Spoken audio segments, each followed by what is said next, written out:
So students, आज हम लोग जो टॉपिक करेंगे रिटेन्ड अर्निंग्स और प्लॉइंग बैक ऑफ प्रॉफिट्स भी बोलते हैं। प्लॉइंग बैक्स ऑफ प्रॉफिट क्यों बोलते हैं? क्योंकि ये वो पैसा होता है जो बिजनेस ऑर्गेनाइजेशन अपने ही प्रॉफिट का हिस्सा कुछ निकाल के और रिजर्व्स में अलग से भेज देती है। और ये क्यों भेजती है? जिससे कि आगे इस पैसे का इस्तेमाल कर सके। तो जनरली क्या होता है कि जब पैसा कमाती है कोई भी बिजनेस ऑर्गेनाइजेशन, तो वो प्रॉफिट को उसको इक्विटी शेयर्स, प्रेफरेंस शेयर्स और फिर डिबेंचर होल्डर्स में बांटना होता है। लेकिन जैसे कि आपको पता है कि डिबेंचर होल्डर्स और प्रेफरेंस शेयर होल्डर्स के तो डिविडेंड फिक्स होते हैं और इंटरेस्ट फिक्स होते हैं। ठीक है, डिबेंचर के ऊपर जो इंटरेस्ट होता है वो ऑलरेडी फिक्स्ड होता है और प्रेफरेंस के ऊपर भी फिक्स्ड होता है। तो अगर बिजनेस को प्रॉफिट हो गया तो बिजनेस को वो पैसा लौटाना होता है, देना पड़ता है इंटरेस्ट। लेकिन अगर इक्विटी शेयर होल्डर को वो चाहे तो उनके पैसे रोक सकती है और कहीं और लगा सकती है। तो कई बार क्या होता है कि बिजनेस ऑर्गेनाइजेशन इक्विटी शेयर होल्डरों के पैसे कम दे देती है, या उनको बोल हो सकता है कि उनको देने के बाद भी पैसे बच जाएं। तो वो पैसे को बिजनेस ऑर्गेनाइजेशन दोबारा रिटेन कर देती है अपने बिजनेस के अंदर। ठीक है, कम प्रॉफिट देती है ये इक्विटी शेयर होल्डर्स को। जहां पे वो 20-30% अनाउंस कर सकती थी, वहां पे 15-16% अनाउंस करके और अपना पैसा बचा जाती है। तो उसी जो बचाए हुए पैसे को जब वो रिजर्व में भेजती है, री इन्वेस्ट कर देती है, तो उसको हम लोग रिटेन्ड अर्निंग बोलते हैं। ये वो पैसा है जो डिस्ट्रीब्यूट नहीं हुआ इक्विटी शेयर होल्डर्स को। अगर बिजनेस चाहती तो ज्यादा पैसा कमाने की वजह से डिस्ट्रीब्यूट कर सकती थी, कर देना चाहिए था, लेकिन बिजनेस ने ऐसा नहीं किया। Is this point clear to all? Yes sir. Yes sir. तो इसको हम बोलते हैं रिटेन्ड अर्निंग्स। अब देखो, इसके कुछ एडवांटेजेस भी हैं और कुछ डिसएडवांटेजेस भी हैं। इसका सबसे पहला एडवांटेज ये है कि it is more dependable than external sources. बहुत ज्यादा डिपेंडेबल है, हाईली डिपेंडेबल कह सकते हो, ये बहुत ज्यादा डिपेंडेबल माना जाता है। इसकी कई वजह हैं। एक तो सबसे ज्यादा डिपेंडेबल इसलिए है क्योंकि कोई मांगने वाला नहीं है इस पैसे को। एक बार आपने लगा दिया तो आपका पैसा हो गया, क्योंकि बिजनेस का खुद का पैसा है। तो इसके ऊपर ना तो उसको इंटरेस्ट देना है, ना कभी कभी लौटाना है इस पैसे को। तो इसके ऊपर विश्वास किया जा सकता है। फिर दूसरा है, no dividend is to be paid. जैसे कि मैंने बताया, इसके ऊपर डिविडेंड देना ही नहीं होता है। तो बहुत अच्छी बात है, हर कोई बिजनेस चाहती है कि पैसा जो लगा हुआ है उसके ऊपर कुछ इंटरेस्ट ना दिया जाए, डिविडेंड ना दिया जाए। तीसरा है, no cost of raising funds. आप खुद ही सोचो कि कंपनी इसमें ना कोई भी पैसा अलग से खर्च नहीं करती रेज करने के लिए। रेज का मतलब है बिजनेस में लगा देना पैसा। अब अगर कंपनी इक्विटी शेयर्स के थ्रू इशू करती है, या प्रेफरेंस शेयर्स के थ्रू इशू करती है, या डिबेंचर्स के थ्रू इशू करती, तो उसको प्रोस्पेक्टस जारी करना पड़ता है, एडवर्टाइज करना पड़ता है। कोई बताएगा प्रोस्पेक्टस क्या होता है? सर, जब कंपनी शेयर्स इशू करती है तो वो एक प्रोस्पेक्टस निकालती है अपनी कंपनी, जिसमें अपनी कंपनी के बारे में बताती है, उसके मेरिट्स बताती है, ताकि सामने वाला शेयर ले ले।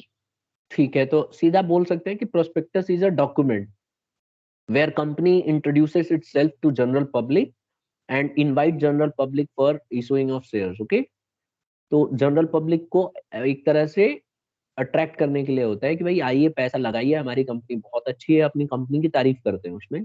और कंपनी के पीछे के रिकॉर्ड्स भी मेंशन होता है कि आज से 2 साल पहले या 3 साल पहले तक हम लोग लगातार डिविडेंड देते आए हैं, हमारा डिविडेंड का रेट हर साल बढ़ता जा रहा है। तो इस तरह से लोग जो है, लोगों के अंदर आता है क्यूरियोसिटी कि यार इसमें इन्वेस्ट करो, this company is doing better.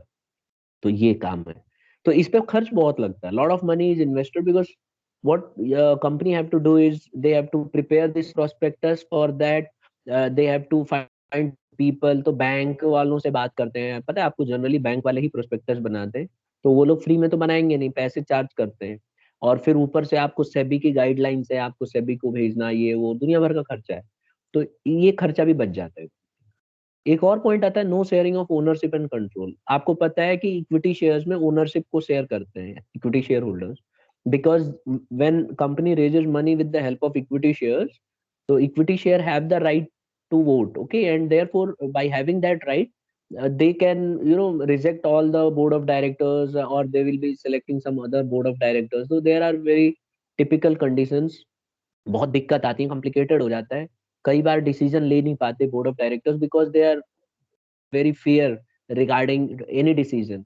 उनको लगता है कि कोई भी डिसीजन लेंगे तो they can be sacked off, हटाया जा सकता है उनको।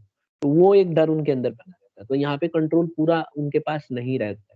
अगर हम बात करें रिटेन्ड अर्निंग की, तो यहाँ पे पूरा का पूरा कंट्रोल बना रहेगा। क्यों?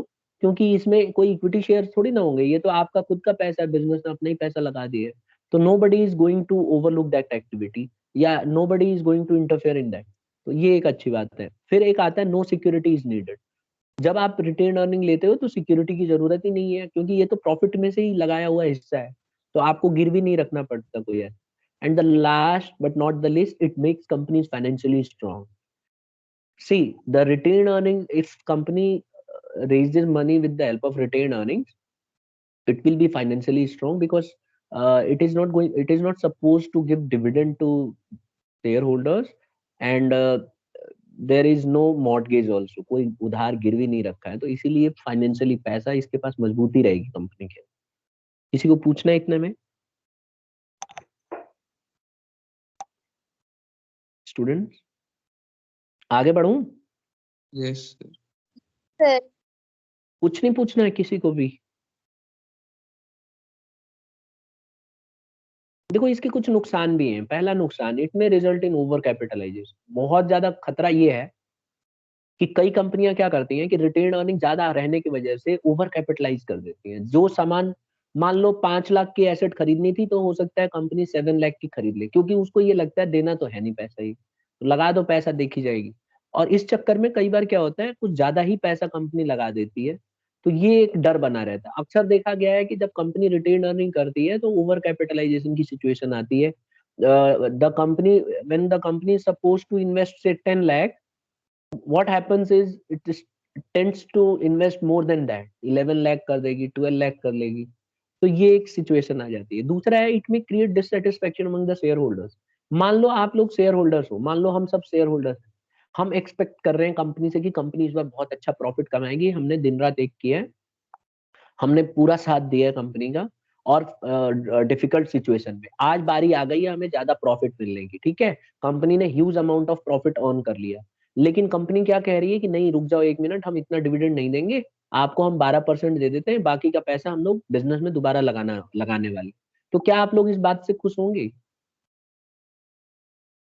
No sir. तो यहाँ पे डिससेटिस्फेक्शन आ जाता है.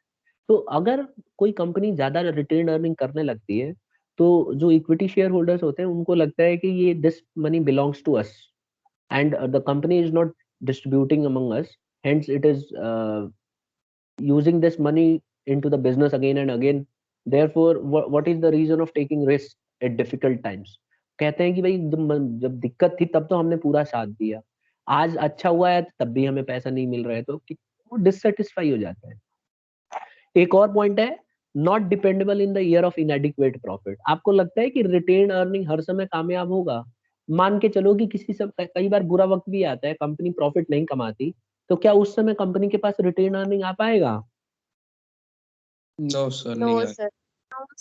तो ये एक दिक्कत है. और फिर लास्ट पॉइंट है, इग्नोर्स अपॉर्चुनिटी कॉस्ट. देखो इसको कौन समझाएगा? इग्नोर्स अपॉर्चुनिटी कॉस्ट, अपॉर्चुनिटी को इग्नोर कर देती है. हाँ बताइए.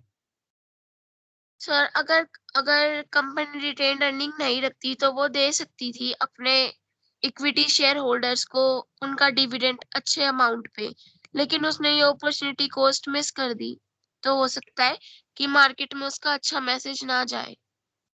बहुत अच्छा पॉइंट है.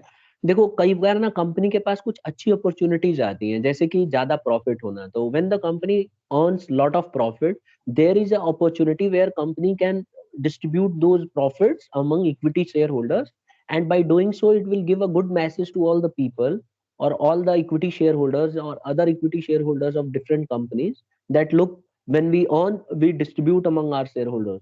तो इससे एक अपॉर्चुनिटी मिलती है कि कंपनी अपना रेपुटेशन बना सकती थी, लेकिन उसने मिस कर दिया. क्यों मिस कर दिया? क्योंकि उसने रिटेन अर्निंग करी. तो जैसे तनीषा ने बताया कि सर ऐसी अपॉर्चुनिटी कंपनी मिस कर सकती है, जहां उसको ज्यादा डिविडेंड देना था वहां कम देगी. तो ये एक अच्छा मौका कंपनी ने गंवा दिया. तो आगे कल को अगर कंपनी को जरूरत पड़ेगी तो फिर बड़ा मुश्किल हो जाएगा कंपनी के लिए रेज करना. Is it clear? Yes sir. अब आ जाता है एक और टॉपिक, ट्रेड क्रेडिट. हम सब क्या पढ़ रहे हैं? हम सब पढ़ रहे हैं कि कौन कौन से तरीके हैं जहां से पैसे रेज किए जा सकते हैं, कंपनी को पैसे कहां से आते हैं. तो एक ट्रेड क्रेडिट है. देखो ये जो ट्रेड क्रेडिट है ना, एक ट्रेडर दूसरे ट्रेडर को देता है. जैसे जनरली क्या होता है, जैसे मान लीजिए ट्रेडर आपस में व्यापार कर रहे हैं, बिजनेसमैन, और हुआ क्या कि उसने सामान खरीदा, उसके पास पैसा नहीं है, तो वो दूसरे ट्रेडर से बोल देता है कि मुझे ये सुविधा दे दो, मैं बाद में आपको पैसे कम समय में प्रोवाइड करा दूं। तो इसी को हम ट्रेड क्रेडिट बोलते हैं। It is a credit extended by one trader to another. ये जो है एक व्यापारी दूसरे व्यापारी को देता है, और इसके अंदर वो जब बोलता है कि ठीक है आप सामान खरीद लो, सुविधाएं ले लो, सर्विसेज ले लो, बाद में पैसे देता है।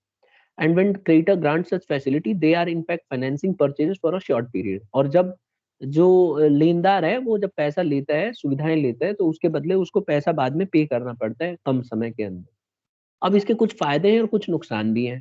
फायदा तो ये है कि कन्वीनियंट सोर्स ऑफ फाइनेंसिंग, आसानी से आप फाइनेंस कर सकते हो, पैसा अरेंज हो जाता है इसमें।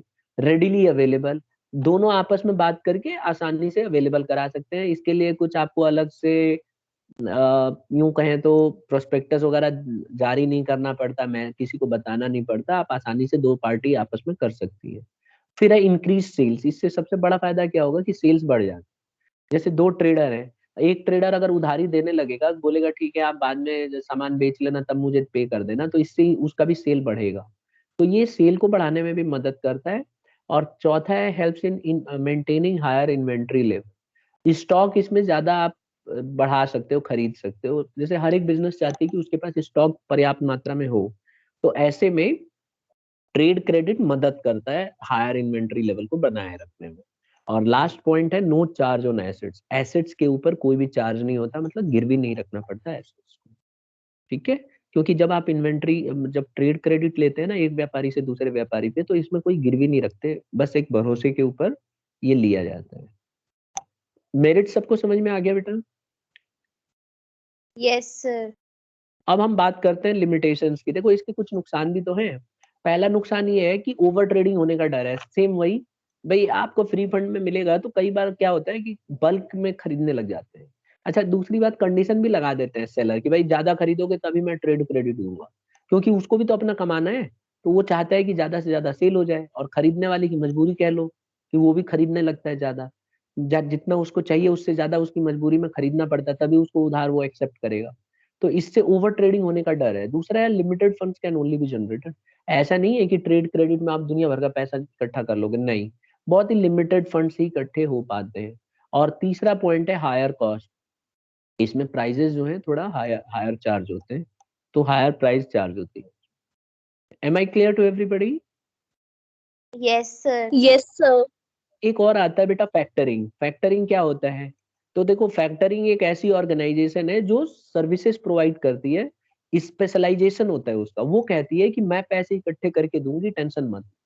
तो फैक्टरिंग एक ऐसी ऑर्गेनाइजेशन है जो फाइनेंस सर्विस प्रोवाइड करती है, और इसका काम होता है पैसे कलेक्ट करना, यानी कि उधारी को कलेक्ट करना। तो जैसे किसी कंपनी ने उधार लिया और उसके पैसे उसको लग रहा है कि यार कलेक्ट करना मुश्किल हो जाएगा, तो फैक्टरिंग सर्विसेज ले सकती है। इसमें जो है फैक्टर कौन होगा? एक इंडिविजुअल या एक इंस्टीट्यूशन। ठीक है। और debt collection and credit management is देखो इसमें मैंने सिंपल बता रहा हूँ कि जो उधारी होती है ना, इसको कलेक्ट करना या मैनेजमेंट से उधार कहीं निकलवाना बड़ा मुश्किल काम है। ठीक है, किसी भी ऑर्गेनाइजेशन के लिए, और कई बार तो बहुत लंबा समय लग जाता है पैसा निकलवाने। तो ऐसे सिचुएशन पे जो कुछ एजेंसी ऐसी होती हैं जो पैसा इकट्ठा करवाने में मदद करती है। ठीक है, इन्हीं को हम लोग फैक्टरिंग ऑर्गेनाइजेशंस बोलते हैं। ये स्पेशलाइज्ड होती हैं पैसा कलेक्ट करने में, और उनको प्रचालन मतलब एडमिनिस्टर करने में बहुत आसानी होती है इन लोगों को। इनका स्पेशलाइजेशन होता है इस काम को, कैसे पैसे निकलवाने हैं, अगर किसी ने उधार ले लिया तो उससे पैसे कैसे निकलवाएं, ये फैक्टरिंग सर्विसेज कहलाती है। तो ये लोग क्या करते हैं कि जैसे मान लो आपको किसी से उधार लेना है, ठीक है, तो ये लोग जैसे आप उधार लेने के लिए किसी फैक्टर्स जो फैक्टरिंग होते हैं उनसे आप कांटेक्ट कर सकते हो कि भाई देखो मुझे इतना उधार लेना है, आप कहीं से उधार दिलवा दो। तो वो लोग गारंटी ले लेते हैं कि ठीक है उधार का पैसा हम लोग दिलवा देंगे। ठीक है, और उसके बदले वो एडवांस में पैसा ले लेते हैं अपने इंटरेस्ट के लिए, कि भाई कल को अगर पैसा डूबा तो वो पैसा वो रिकवर कर लेंगे। ठीक है, तो बदले में वो लोग कमीशन लेते हैं। ऐसा नहीं है कि फ्री फंड में भागते दौड़ते रहेंगे, बदले में वो कमीशन लेते हैं और आपके पैसे वापस करवाने में मदद करेंगे। ठीक है, तो देखते हैं कि फैक्टर्स क्या क्या सर्विसेज देते हैं। तो फैक्टर्स पहला एक तो सर्विस ये देता है कि discounting of bills and collection of clients debt. जो फैक्टर्स होते हैं ये क्या करते हैं, डिस्काउंटिंग करा देते हैं बिल्स का, और क्लाइंट के पैसे को कलेक्शन करने में मदद करते हैं। ठीक है, तो जो भी बिल रिसीवेबल होगी इसको फैक्टर डिस्काउंट करा देते हैं, ठीक है, और एश्योरिटी देते हैं कि रिस्क वो लोग लेंगे। अब देखो फैक्टर्स कौन कौन से होते हैं, SBI factors, commercial services, Canara bank, can bank factors limited, ये कुछ एग्जांपल है। आप नेट पे सर्च करोगे तो बहुत सारे फैक्टर्स मिल जाएंगे। ठीक है, ज्यादातर आप देखोगे तो सब्सिडियरी होते हैं बैंक्स के, जैसे एसबीआई आप देखोगे फैक्टर्स है एसबीआई जीएफएल, ये ग्लोबल फैक्टर्स लिमिटेड बोलते हैं इसको। ये स्टेट बैंक का एक सब्सिडियरी है। देखो इसकी डिजाइन भी बिल्कुल उसी की तरह है। इसका काम यही है, अगर किसी कंपनी को पैसे उधार चाहिए ना तो एसबीआई ग्लोबल फैक्टर्स से बात करते हैं। ये लोग बोलते हैं कि ठीक है, कितना पैसा आपको उधार लेना है, कहाँ से लेना है, हम प्रोवाइड कराएंगे, लेकिन बदले में हम कमीशन खाएंगे। और ये लोग गारंटी भी लेते हैं कई बार कि भाई अगर पैसे डूब गए तो हम देंगे, लेकिन उसके बदले एक्स्ट्रा चार्ज करते हैं। तो इस तरह का इनका एक एक फैसिलिटी ये देते हैं कि अगर पैसे आप ले लेते हो तो उसको रिकवर करने के लिए हमारे ऊपर छोड़ दो, आपको भागदौड़ नहीं करनी है, हम कहीं ना कहीं से उसको अरेंज करके आपको ला के वापस दिलवाएंगे वो पैसा समय पे। ठीक है, और आप देखोगे रिकोर्स फैक्टरिंग, यहाँ पे देखो दो तरह की फैक्टरिंग होती है, एक रिकोर्स फैक्टरिंग, एक नॉन रिकोर्स फैक्टरिंग। ठीक है, तो जो फैक्टर होता है, फैक्टर कौन होता है ये समझ में आ गया, वो एजेंसी, वो इंस्टीट्यूशन जो जिम्मेवारी लेता है कि पैसे मैं कलेक्ट करा लूंगा कहीं से। ठीक है, तो रिकोर्स फैक्टरिंग में सिर्फ वो प्रोटेक्शन देता है कि बैड डेट्स को मैं निकल के ले आऊंगा। ठीक है, लेकिन इस बात की कोई गारंटी नहीं लेता कि अगर नहीं मिला तो मैं अपने जेब से दूंगा। जबकि नॉन रिकोर्स फैक्टरिंग में उल्टा होता है। नॉन रिकोर्स फैक्टरिंग में क्या होता है कि जो फैक्टर होता है ना, सारा का सारा रिस्क अपने ऊपर ले लेता है। उसका कहना होता है कि आप अगर 1 करोड़ कहीं से ले रहे हो तो आप 1 करोड़ ले लो, लेकिन अगर ये पैसा आपको, मतलब मान लो किसी को आपको एक, मैं ऐसे एग्जांपल से समझाता हूँ, मान लो मैं कंपनी हूँ, अब मैं किसी को 1 करोड़ दे रहा हूँ और मुझे डर है कि 1 करोड़ पता नहीं 3 साल के बाद वो देगा कि नहीं। 3 साल के लिए मांग रहा है 1 करोड़, और मुझे, मेरे पास पैसा पड़ा हुआ है, मेरे को देना है वो पैसा। तो मेरे को डर रहेगा ना कि ये पैसा पता नहीं रिकवर होगा कि नहीं होगा।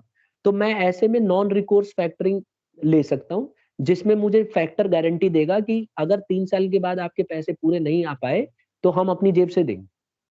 इसको बोलते हैं नॉन रिकोर्स फैक्टरिंग। और अगर रिकोर्स फैक्टरिंग में कराऊंगा तो फैक्टर मेरे को ये बोलेगा कि हम आपका पैसा उस तक जाके वसूल कराएंगे, लेकिन अगर वसूल नहीं करा पाए, किसी वजह से उसकी डेथ हो गई या भाग गया या हाथ नहीं लगा या एकदम मना कर दिया देने से, दिवालिया हो गया, तो हम आपको खाली भाग दौड़ करेंगे, आपके लिए पैसा निकलवाने की कोशिश करेंगे बस, लेकिन ये गारंटी नहीं लेंगे कि हम 1 करोड़ आपको वापस लौटा सकें। बात समझ में आ गई सबको? Yes sir. ठीक है, तो अब मैं एक एग्जांपल दे रहा हूं, बताना है, देखता हूं कौन सबसे पहले आंसर देता है कि कौन सी फैक्टरिंग।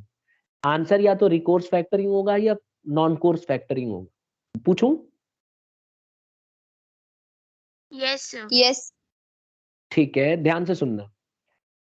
रिलायंस कंपनी ने, ठीक है, एक बहुत ही इंस्टीट्यूशन था बहुत बड़ा, उसको पैसे दिए 10 करोड़, और उस इंस्टीट्यूशन ने बोला कि मैं ये 10 करोड़ आपके 5 साल के बाद वापस ले लूंगा, दे दूंगा। तो रिलायंस कंपनी को डर था कि पता नहीं वो देगा कि नहीं देगा, तो उसने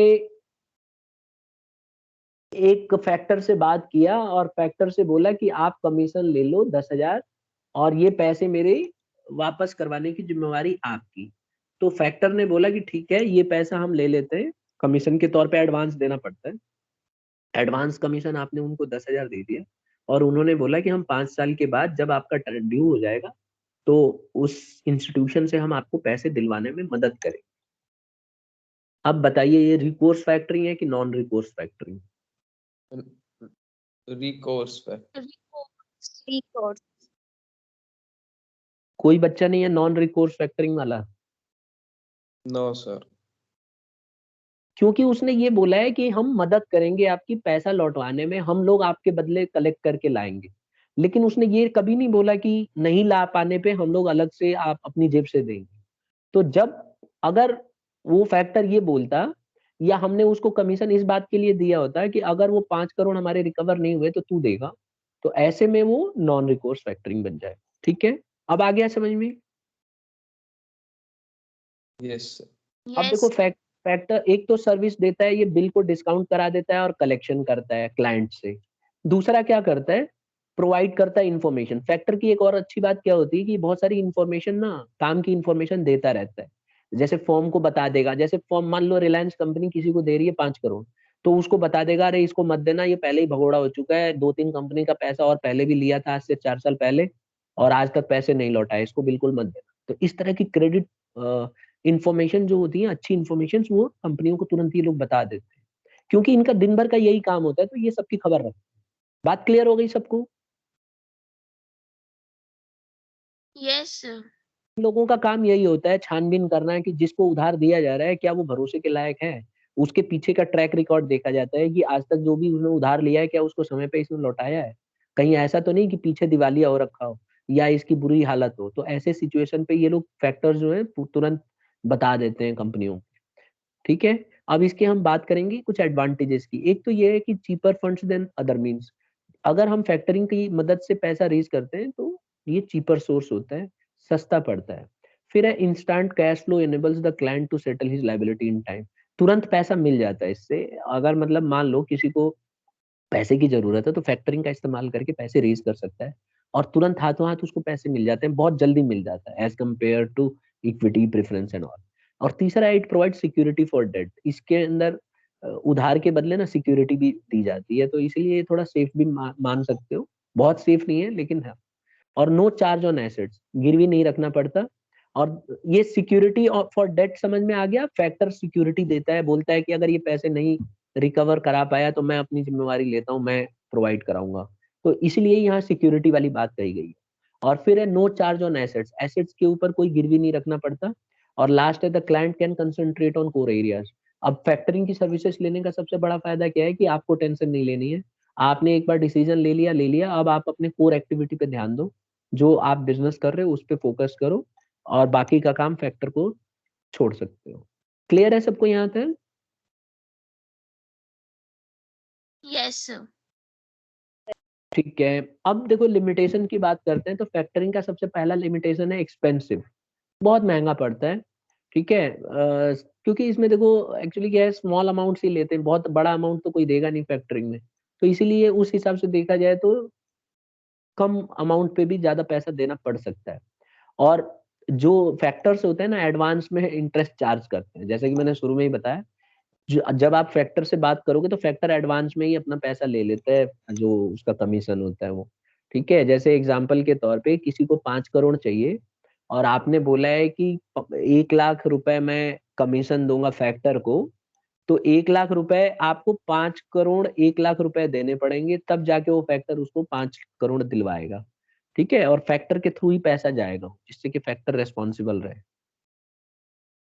और फिर तीसरा है, ठीक है, कस्टमर्स जो है ना कंफर्टेबल फील नहीं करते जब थर्ड पार्टी के साथ करा जाता है। जैसे मान लो आप किसी को उधार दे रहे हो और बीच में थर्ड पार्टी आ गई फैक्टर, तो थोड़ा सा कस्टमर को भी अजीब सा लगता है, और उसको डर बना रहता है कि भाई ये क्या होता है, मतलब थर्ड पार्टी कहाँ से आ गई। तो ये एक प्रॉब्लम क्रिएट होती है। यहाँ तक समझ गए साहब? यस अब एक और है लीज फाइनेंस। देखो होता है क्या है ना कि nowadays it has been traded as important source of long term financing। Lease financing बड़ा इंपॉर्टेंट आजकल माना जा रहा है। ये एक ऐसा तरीका है जिसमें हम किसी दूसरे की एसेट का इस्तेमाल करते हैं। मैं पहले भी बता चुका हूँ, अब तो रिवीजन ही चल रहा है, आपको पहले ही समझा चुका हूँ बहुत डिटेल में, कि लीज फाइनेंसिंग एक ऐसा तरीका है जिसमें हम लोग दूसरे की एसेट को अपनी एसेट बना लेते हैं, और उसके लिए कॉन्ट्रैक्ट किया जाता है, एग्रीमेंट किया जाता है कि भाई इतने दिन के लिए मैं आपकी जमीन का इस्तेमाल करूंगा, और फिर आप उसको इस्तेमाल करके, और जब टाइम पूरा हो जाता है तो दोबारा मालिक को लौटा देते हो। ठीक है, जो इसका ओनर होता है, जो जिसकी जमीन होती है, एसेट होता है, उसको हम लेसर कहते हैं, और जो इसका यूजर होता है उसको लेसी कहते हैं। तो जो लेसी है ना, इसको पे करना पड़ता है लीज रेंट लेसर को, जिसकी जमीन है उसको पेमेंट करना पड़ता है उसकी एसेट का इस्तेमाल करने के बदले। तो at the end of the lease agreement, जब लीज एग्रीमेंट कंप्लीट हो जाता है तो एसेट जो है रिवर्ट्स टू द लेसर। तो दोबारा से वो एसेट उस ओनर के पास चला जाता है जिसका वो संपत्ति थी। जैसे मान लीजिए आपकी जमीन है और कोई कंपनी आपसे कहती है इस जमीन को हमें दे दो, हम 10 साल इसको इस्तेमाल करेंगे, और इसको इस्तेमाल करने के बाद हम आपको वापस लौटा दें। तो अगर आप तैयार हो जाते हो तो आप लेसर हो, और लेसी कौन है? जिसने आपसे जमीन खरीदी। ठीक है, अभी न्यूज में चल रहा था, अभी आपको पता होगा, इंडिया ने श्रीलंका के साथ एक डील किया है जहां पे ऑयल का जो स्टोर है वो श्रीलंका के पास जमा करेगी समुद्र में। वहां एक समुद्र के किनारे एक तट है, वहीं पे बहुत सारा तेल भंडार की जगह है। तो वहां पे इंडिया क्या करेगी, क्रूड ऑयल ला के वहां पे और पेट्रोल, केरोसिन, डीजल ये सब स्टोर करके रखेगी, और जरूरत पड़ने पे उसको इंडिया लेके आएगी। क्योंकि जब सस्ता हो जाता है ना रेट, तो हर एक देश क्या करते हैं, बहुत सारा इकट्ठा कर लेते हैं, स्टोरेज कर लेते हैं। तो इंडिया ने उसको लीज पे लिया है। देखा है न्यूज ये किसी ने? नहीं? No, no sir. सर। एक मिनट देखता हूँ अगर मिल जाए ये न्यूज।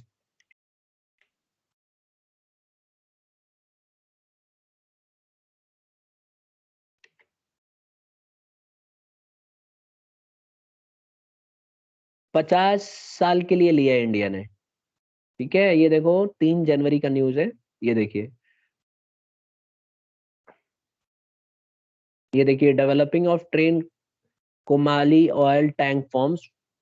तो यहाँ पे इंडिया ने डील किया है कि भाई हम 50 साल के लिए, ये देखो यहाँ पे ये मिल गया, देखो ये वाला पढ़ो। The CPC has formed a special purpose company petroleum terminals limited and is expected to get cabinet approval this week while two sides will jointly refurbish 61 of the 99 tanks from the firm and it will deployed by CPC। ये हो गया। कितने साल के लिए कर रहे हैं? ये देखो नेक्स्ट 50 इयर्स के लिए कर रहे हैं।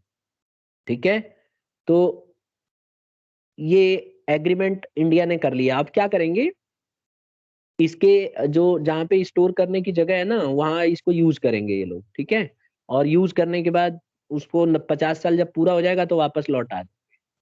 तो इस तरह से किया जाता है, समझे? Yes, sir. Sir. तो अभी इंडिया ने श्रीलंका के साथ यही एग्रीमेंट किया है। अब इस पे काफी हल्ला हो रहा था 50 साल क्यों।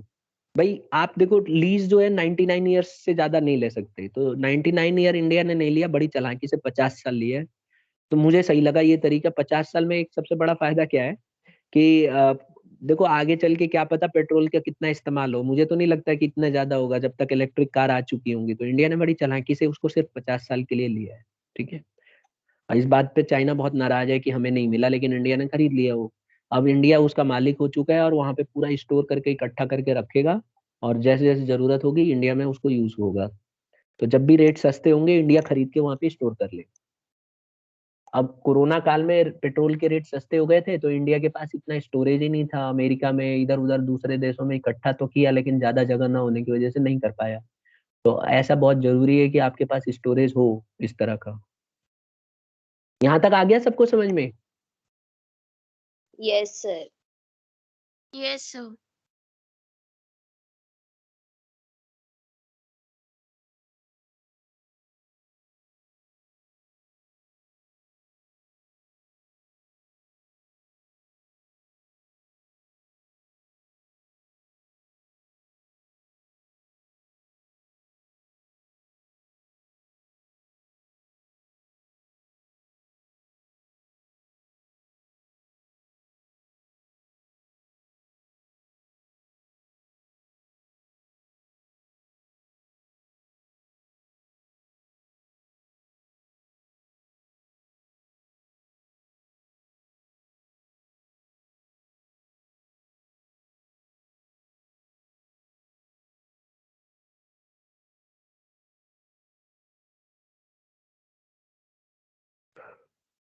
तो स्टूडेंट्स ऑडिबल हूँ?